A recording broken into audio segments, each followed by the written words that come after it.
Okay. I'll try to kick this off. But welcome to DefSec. I'm starting.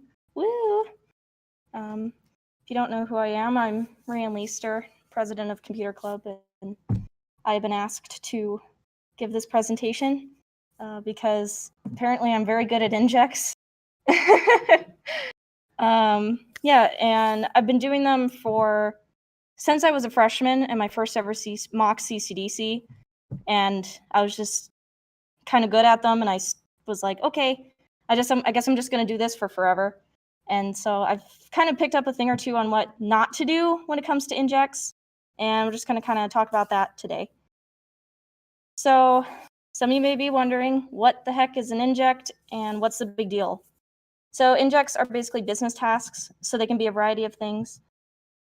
They can be reports, memos, presentations, basically just kind of like school assignments, but it's in a competition. So basically, on your CCDC team, you should have 8 people, and 1 person is designated as the inject handler. And the inject handler is in charge of injects, hence their name. So the idea is that when injects come in from white team, they're the person that looks at them and kind of comes up with a game plan as to how we're going to attack them and turn them in and get points on them. So in CCDC in particular, injects account for 50% of your total score. So that means 1 person is in charge of 50% of your team's total score, more or less. So no pressure to do well on that. So yeah, injects are a big deal, and you should take time to do well on them.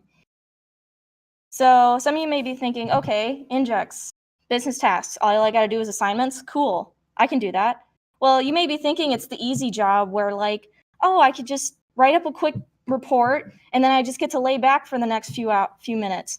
No, that's not how it goes at all. In reality, you're going to get absolutely swamped with injects and you're gonna wanna pull your hair out because white team loves to drown inject handlers in injects, especially when they know I'm doing it, because they just love to mess with me. So I think this is probably the most important slide out of this whole slide deck. The most common injects that you're going to see on a competition. So typically you're going to see about 8 to 10 injects in a 4-hour competition. So if you do the math, you got about half an hour or less on each inject. So some of the injects, obviously, you need more time than 25 minutes, half an hour on them. And in theory, they give you enough time to do that. But basically, some of the injects you'll see is an update/end of competition meeting. So you'll meet with white team and the CEO, I put that in air quotes, where you just kind of throw up a PowerPoint and you say, yes, everything's green and it's going wonderful, or everything's red and it's okay, we'll get it back up, we promise.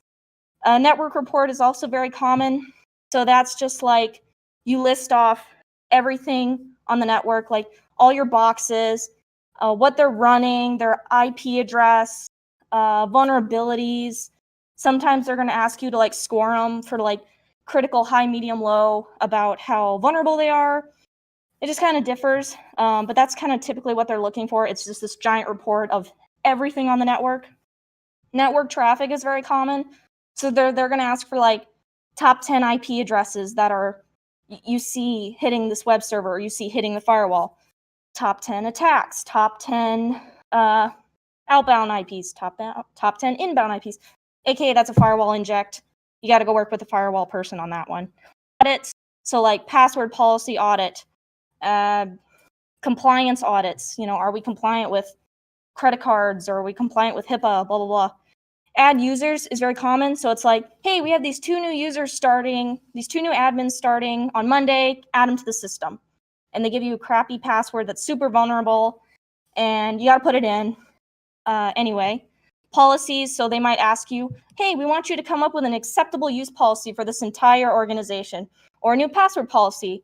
So things like length of the password complexity, stuff like that, and they just want you to write up a report on why passwords should be complex and long and have, stuff like that. Overall, it's a lot of like CSC 321 concepts, like risk assessments, incident response plans. You may get those. They're not fun, but you got to do it. Honeypot, I've only ever seen it at CCDC regionals and nationals. That's a favorite of Dwayne. He loves to pull that one. So make sure you know how to set up a honeypot. Is it worth it? And what I mean by that is money injects. So they're going to say, hey, is it worth the money to upgrade our entire network to the newest and latest and greatest things? And then you have to say yes, and then go into like cost and analysis and why it's worth the money. Or they'll tell you, hey, we have $1,500 and we think we want to spend it on our employees and let them go get certifications. And then you have to go do research on how much certifications cost and how much money you can spend and how many employees can get it on the budget they give you. So that's what I mean by what is it worth it. So you're gonna have to do some like kind of money, businessy, accounty things. And then these are two, I was looking through all my old injects, and these two came up a lot. SSH brute force protection. I don't know why they like to give that one. It's basically just kind of like, tell us about why we should worry about this and how do we protect ourselves against it and stuff like that. Same thing with meltdown.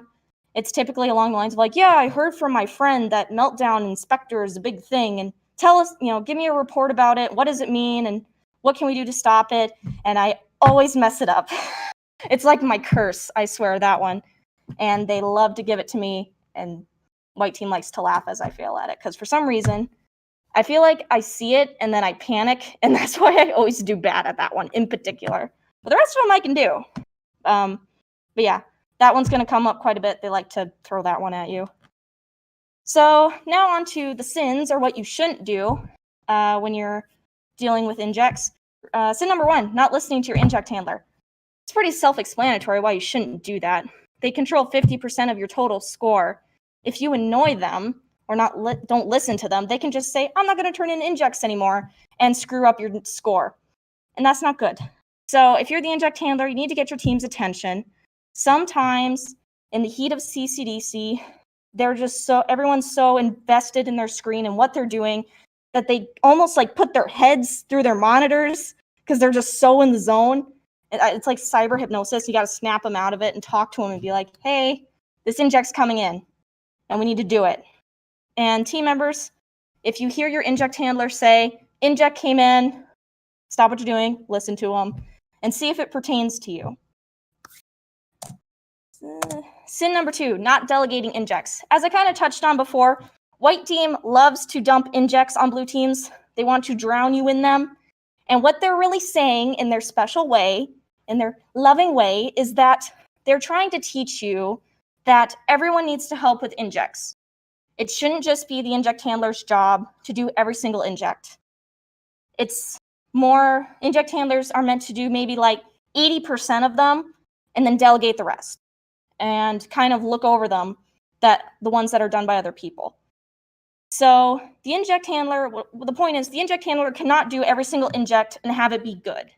It's just not going to happen.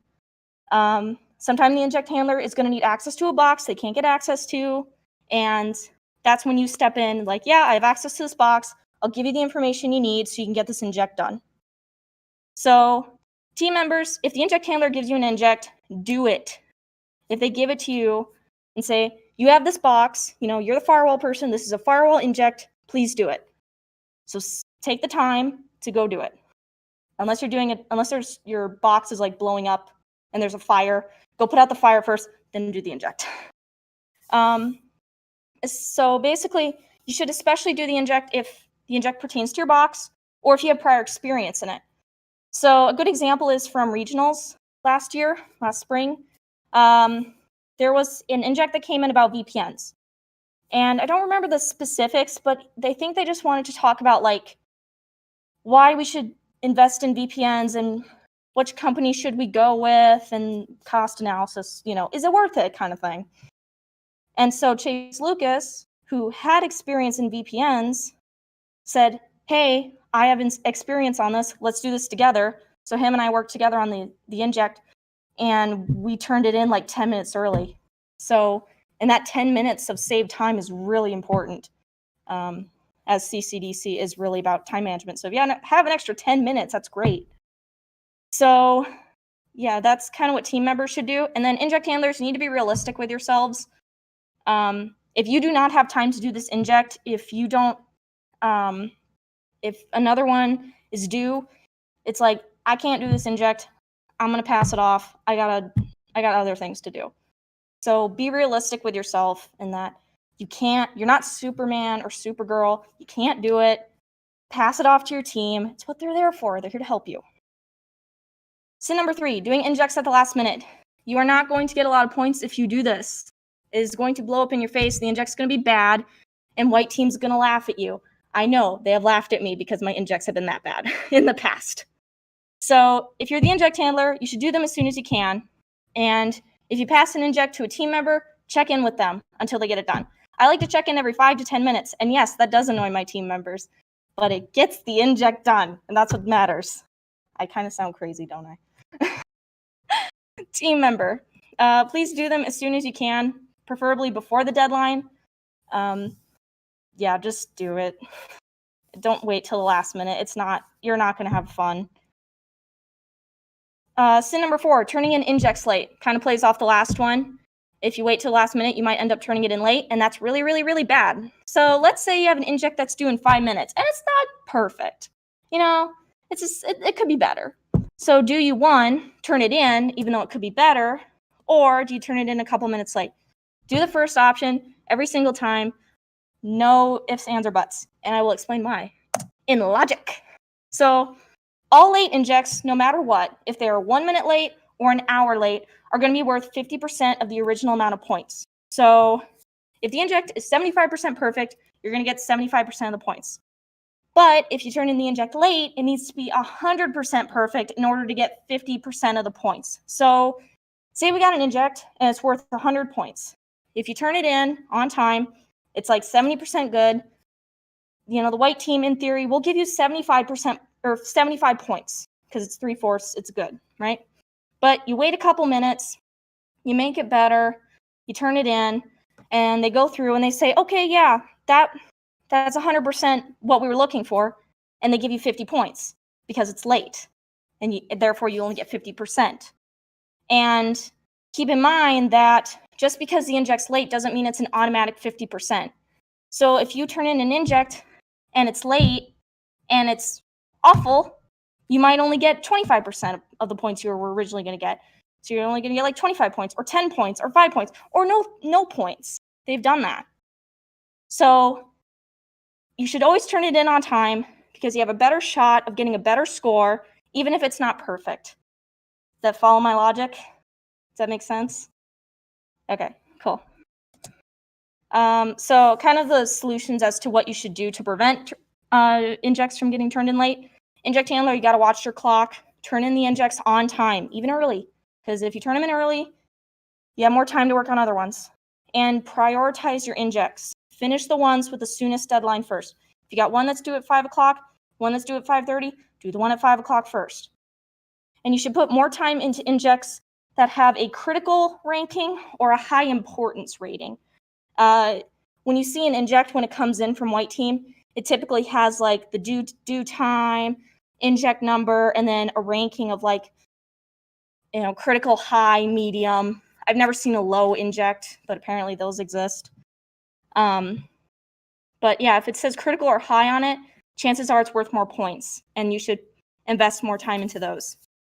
And then team members, get your injects that you were given by the inject handler done before the deadline, because that way inject handler can go through really quick, double check it before they submit it, make sure it's to their liking, send it off, and it shall be good. So sin number 5, not having a template. You should have a template. Injects need to look consistent, professional, and be PDFs. That's just the PDF thing is just a standard. They like them in PDFs. So you should make the template ahead of the competition. That means you have to pick out your inject handler ahead of the competition. It can't be something you decide 5 minutes before it starts. So the template should have the date, the inject number, a fake company's logo, bonus points, and that's only if there is a logo for you to put on there.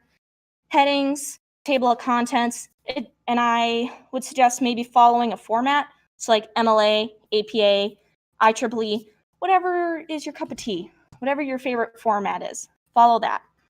because we have formats like that for a reason. It's because they look nice and professional. And let's say you're at a competition where they don't let you bring in the digital copy, because some competitions let you bring in the digital template and then you can just fill it in. Some don't let you do that. So then what you do is you print off your template on paper, write in everything like 12-point font, Times New Roman. This is the margins. This is what this should be. This that should be. And then bring that in so that way you can recreate it really quickly in the competition right away. And everyone on your team should have access to that template. So make sure if you hand off an inject to someone, you give them the template too, so they can just fill it in quick and off they go. Yeah. Sin number 6, having bad spelling and grammar. So having bad spelling and grammar is going to slow you down because you'll have to spend more time correcting your mistakes. You're going to have to go back, get rid of all the red squiggles and all the blue squiggles because Word's mad at you because you misspelled a bunch of things. So, and that's just time you have to spend correcting things and making it look good, as opposed to actually putting more time and value into the content, making it longer, hitting that, the next point that they wanted.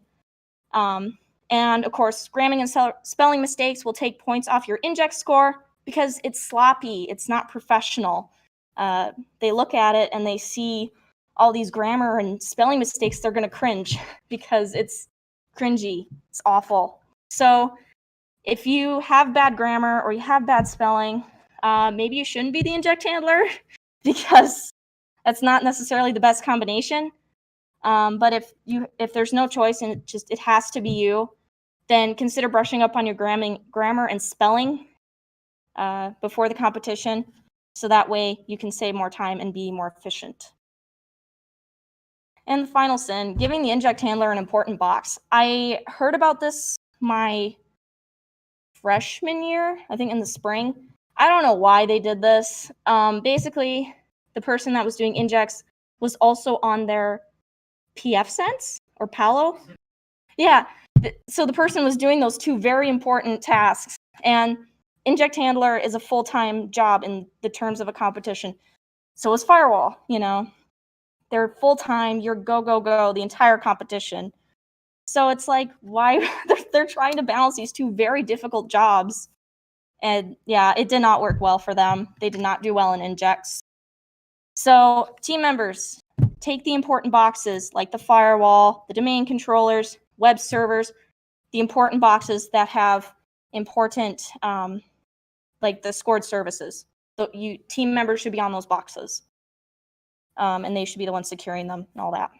Inject handler should have one box at most, if any. When I do injects, I don't have a box, and that's just what's worked well for me. I tried it once. It didn't work well for me. And it should be something easy, like a Windows 10 client box. So yeah, typically client boxes don't have scored services. Sometimes they do, not usually.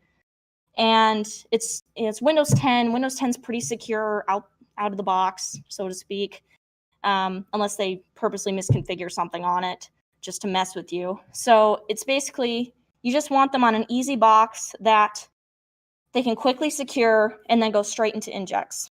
If you are at Nationals, they give you a laptop you have to secure, and everyone has to do it. It's not something that just your 7 team members have to do. You as an Inject handler also have to secure your own laptop and secure your client, and then you can do Injects.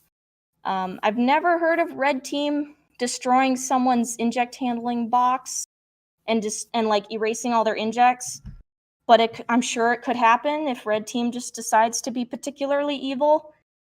And at mocks, we usually don't require you to do Injects on the box itself. Typically what you can do is, you have your boxes in the iLab and then Word on your local computers where you do all your Injects, or Google Docs or whatever you prefer. But keep in mind that if you do go to national specifically, and even regional, depending on which regional, you're going to have to be able to secure your own box. And it should, in theory, be a really easy one that you do quick, and then you get into your Injects. So keep that in mind. Being the Inject handler does not get you a free pass to not do any securing and stuff. So in conclusion, Injects are very, very, very, very important, as we've established. They're worth 50% of your score, and I've seen inject scores be the reason people go from fourth to third or third to second. Injects can really pull your score up if you just really tanked in services. You just got so many SLA violations, and it's just like, yeah, we did not have a good time. Injects can be that thing that bumps your score up and helps you do better. Like when we did regionals at CCDC, we took second in injects, fourth in services. That knocked us up to third. We did really great because of that. Well, it wasn't all me, but we all did good. Respect your inject handler. I think in the past, inject handler has kind of been just one of those positions that it's like, oh, I'm not very confident in my Linux skills or my Windows skills or my firewall skills, so I'm just going to be the inject handler because I just want to be on the team. And because of that, we've never really done that well in injects. And I think just last year we started taking injects more seriously, and I think that's really paid off. And I mean, we gave UCF a run for their money at University of Florida Central in inject score at our last regional, and we were really happy about that. I was. And we gave them a run for their money at Hivestorm too. So we're scaring them. And yeah, so you should respect your inject handler and appreciate what they're doing because it's not easy, and they're probably going to be just as stressed out as you are. And most importantly, some of you may be wondering, well, why are injects even part of CCDC? Well, every competition, or almost every competition, has some form of like business task. CPTC has, you have to come up with a network intrusion report, and you have to then present it to the CEO and the competition organizers. And at Ice Age, they have injects. I think it's like a CTF style inject, if I remember correctly.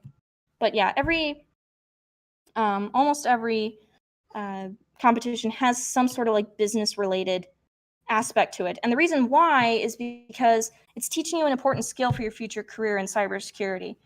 If you don't know how to write a good report or write a good memo to your boss or to your supervisor when you get out in the real world, you're going to annoy them because they're going to look at your report. It's going to look like crap, and the spelling's going to be completely wrong, and you're not going to be able to turn in reports on time when they want you to, and they're just going to look at you and be like, "What are you doing? Are you know?"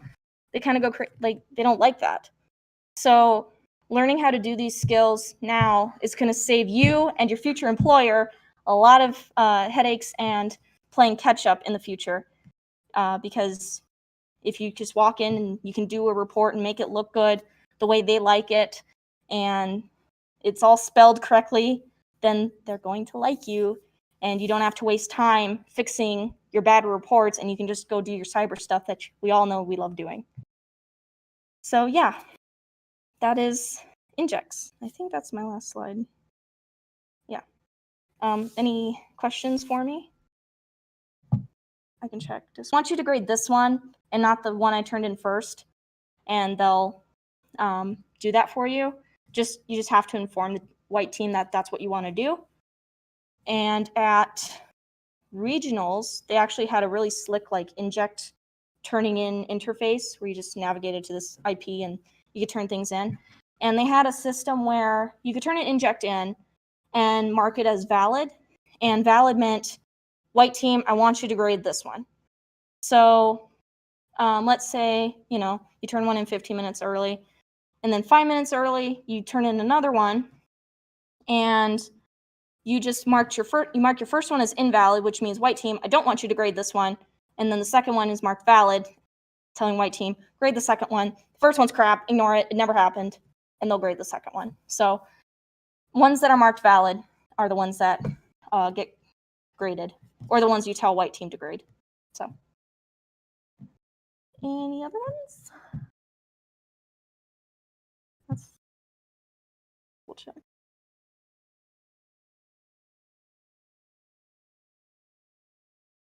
Am I the only one that lost audio? It's back. Okay, that's good.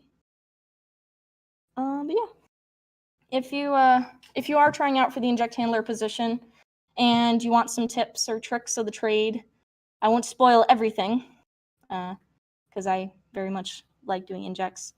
But I will help you out if you just needed some pointers.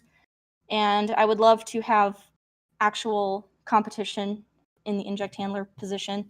Like I want to be nervous. I want to sweat a little bit. Like, oh, I might actually not get the position, because that pushes me to be a better inject handler, and that's what we're looking for. Is that we're pushing ourselves to be the best of what we could be. So yeah, I really hope see some fierce competition this year, and not just people that signed up because they were worried they weren't going to get a spot anyway. So it's typically what it is. But yeah. Hey, injects. Yay.